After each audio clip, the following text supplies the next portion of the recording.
Okay, so this video is to show you how to take a screenshot of your screen. So you can do that with what is called the snipping tool. So say I wanted to take a picture of this screen right now.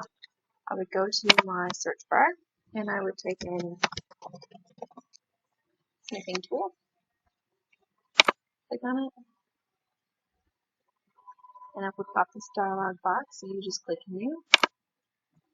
And my mouse is regular right now, but if I move it off the dialog box, it turns into a crosshairs, which will show me what I want to select.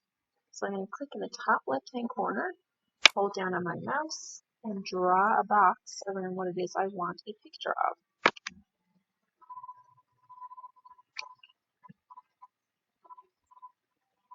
And then you can click File and Save As. So save it to the Downloads or Picture section of your File Explorer on your computer, and then that way you can send it to me in our chat.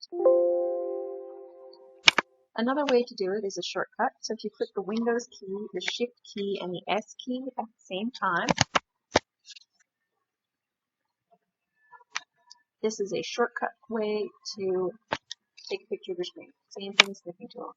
Just draw your box around what it is you want.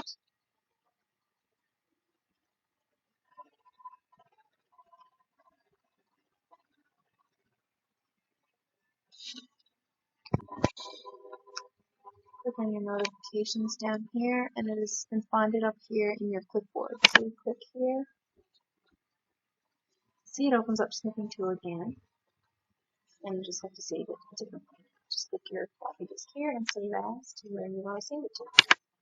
So those are two ways to take a screenshot of your screen. The first way is to find the Snipping Tool in your settings. So I find that down here, or you can look through your applications and find Snipping Tool. Or you can click the Windows key and Shift key and the S key at the same time, and that will take a picture of your screen.